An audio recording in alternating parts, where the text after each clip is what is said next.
everyone, and welcome back to my channel.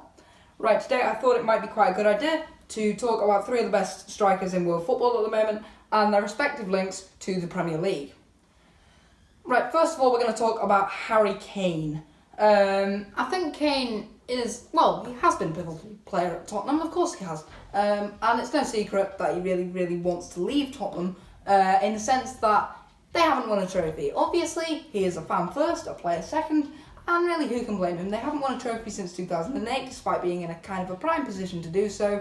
Having sacked Mourinho 6 days before a cup final.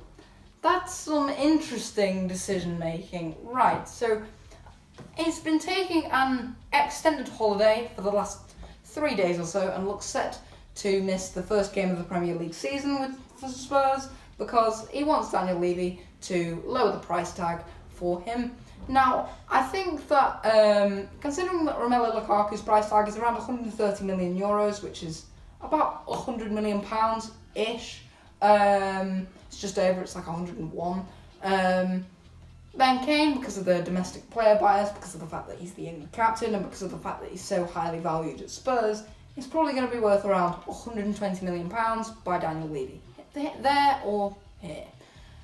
And I think that's a very unattractive proposition for many clubs, mainly because of the fact that he right now is 28. I think that if most clubs would only keep him around for probably another 3-4 years, and then they'd probably bin him off. And in that sense, you're not really getting your money's worth for the amount of money that you've spent on him.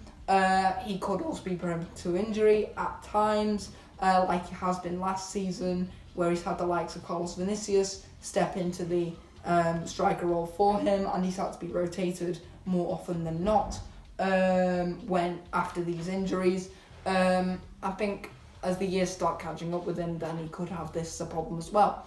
Now, I think he would certainly fit in at the two Manchester clubs, mainly because of their current absences of a striker, mainly because Sergio Aguero was released on free to Barcelona by City, and as their backup they've got Gabriel Jesus, who is quite good. But I don't think he could really cut it as like challenging for the Golden Boot like Kane does, or even like Aguero was doing in his early years. That is. I think the same can probably be said for Manchester United's problems. They've got quite an ageing striker in Cavani, who is at the most probably only going to stay around for another year after signing a 1-year contract extension, which was quite hard to get him to do in May. And after that, who knows what's going to happen to Cavani, but all we know is he's leaving Man United at the end of the season, so we definitely do need to think about that. As our sub-attacker, we've got Anthony Martial, who is okay, but he's far from his best. He's been quite good in the 2019-20 season alongside Marcus Rashford, but he's hit kind of a bad patch of form recently. He hasn't really been very good in this Prem season, in the 2020-2021 season. He's scored very few goals. He hasn't really created an awful lot, and Cavani's mainly just taken his place. So United are definitely going to have to think about a new long-term replacement. Really, I think Martial might be used in a swap deal. For Kane, I think there are a few other players. I mean, maybe even Fred might be used, but I think United might need a bit more money to get Kane, considering they've already spent about £118 million, I think it was, on Sancho and Varane together. And they're also targeting a central defensive midfielder to play like Neves and Rice, and maybe even if there's Basuma from Brighton. So a striker isn't really their top priority for another year. I've heard that they're going to try and target Haaland, who is one of the other strikers I'm going to discuss, but not as much in this video, and they're going to do that next year, but I think it'll be hard to get similar reasons if they're still targeting a CDM, etc. I think a club that aren't really spoken about very much in the regard of Kane, who could have the money to get him potentially, but this is only if they switch their demands from getting a central midfielder to replace Wijnaldum to getting Kane. I think they haven't really spent a lot during the window, only signing Ibrahim Konate from Leipzig, and I think if they either A, sold a few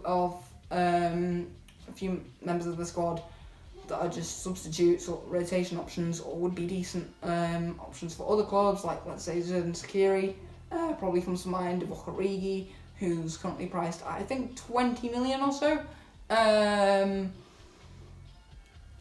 I think they might be able to drum up the money, but they're going to need to get a central midfielder first. But I think a front three of Mane, Salah, and Kane could absolutely tear up the Prem and put really in the dominance of actually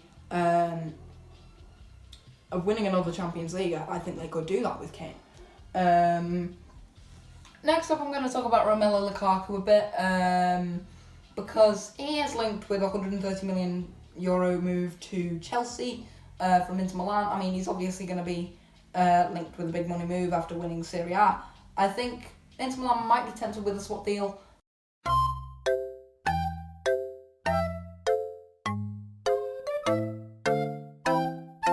They are lacking in a bit of squad depth now that they've got rid of Hakimi, and Eriksen probably looks unlikely to play again. But they have got but they will have a lot of money as well. And this transfer is nearly done. So, yeah, Lukaku could be decent, but I don't think he'll hold his value especially well. He's already 28. He's excellent in the Premier League. We know that from his loan spell at West Brom, as well as his spells at Everton and United, where he really he rivaled the best of them for the Golden Boot. And I don't know why he's labelled as a Man United flop, but that's content for another video. Romelu Lukaku is an all-round decent player. The only real problem is he is ageing and he's less of a long-term target that Chelsea really need.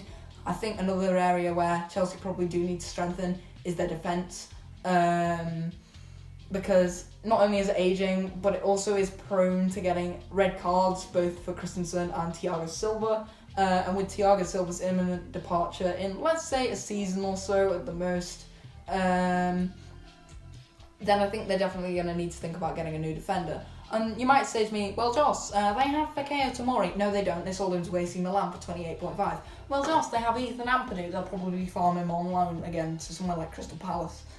And he can also function as a midfielder, so they might play him there, but I don't know. Given Chelsea's record with youth, it doesn't look like Ethan Ampadu is going to make his way anywhere near the first team squad. So they might have to cash out for a defender as well. I think any of these clubs might be able to tempt Inter Milan for a swap deal, but I don't really know who might be involved in it. Maybe Mateo Kovacic, but I don't really know Chelsea very well. Because I'm not especially a hardcore Chelsea fan or anything. I'm a Man United fan. I'm literally the opposite. And finally, I want to talk about Erling Haaland. And I think now is the time to probably say not only about the money side of things, where Borussia Dortmund are pricing him at north of £150 million, and Mino Raiola was saying not too long ago that he'd be on a salary of £1 million a week, which would be on more than what most people make in their entire lifetimes, which is kind of shameful to think about for 2 pairs of feet. It brings up how kind of, I don't want to say corrupt, but then again I kind of do, how greedy the money-driven world of football can be, with the likes of clubs, agents and managers all demanding high amounts of money. Like, just look at Jose Mourinho's release fees, just do it. Look at the Super League, just do it. Just do all of it. Just research it. It's the best thing you can do. After watching this video, of course, please, the other best thing you can do is subscribe, because I'm not very good at this. But yeah, Haaland is not worth 150 million. I think they're the most, if he's the next Ronaldo, as everybody's saying he is, and with modern rates, he's probably worth 115. Not 150, 115. Maybe 120 is push, but yeah. Borussia Dortmund, I don't think will be tempted with a swap deal, and it will be very hard for most clubs to afford the wages he wants, or rather Raiola wants, or the split between Haaland, Raiola, and Haaland's father.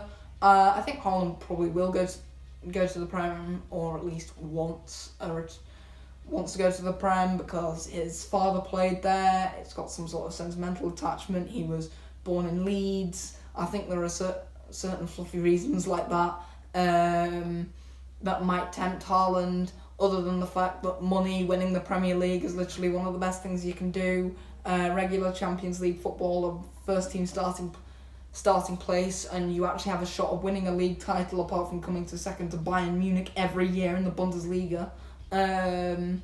So I think that could tempt Haaland, but I think the only realistic way that clubs are going to be able to afford Haaland and his wage demands especially are if they either A, get rid of a lot of players or get their wage budgets quite... If they down on a lot of players' contracts, then who knows? Or if Haaland sacks Rayola, but that's not going to happen. And I think at this point I probably need to mention the ageing nature of world strikers in football as well. I know there are quite a few young strikers. Like Mason Greenwood is probably the first person to mention to say, why don't you play Mason Greenwood in the striker role at Manchester United? I mean, yes, he is good, but Ollie'd rather play him out wide, and he probably needs another 2-3 years to reach his full potential, or at least potential to a level where he'd command a regular starting spot. So, and I think Mason Greenwood is a good example for how a lot of these young strikers either A, haven't been found yet, or B, have come out of the blue, or even just the fact that they probably do just need a few more years of development before they can really get started. As I say, like 2 of the 3 strikers in this video are over 25. And so on and so forth, like Kane and Lukaku aren't going to hold their value. I think they could be quite bad financial transfers. I think you're much better to sign them on a free, like 5 years down the line, like Man United are kind of famous for doing now with Cavani and Ibrahimovic. But yeah, I think it could be quite interesting to see what happens. I mean, if you look at a lot of the main strikers in world football right now, like Benzema, Ronaldo and Messi all come to mind, they're all over 30. And some of them, like Griezmann, also have quite high wage demands. So I don't really know what to do in this scenario when most young strikers aren't really found. Maybe it's just a case of just holding on to your strikers as best you can, which doesn't really bode well for Southampton, as they just sold their main man to Aston Villa, who's just bought them for the Grealish money.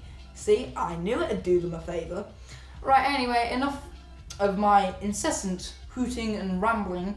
I hope you've enjoyed the video, and I'd appreciate a like, share and subscribe, but you know, you don't have to, but it is free, and I want to grow my YouTube channel a bit more. I'm not very good at YouTube, and I just want to develop and kind of see where it goes. I hope you've enjoyed the video, and I hope you have a great day. Thank you so much for watching.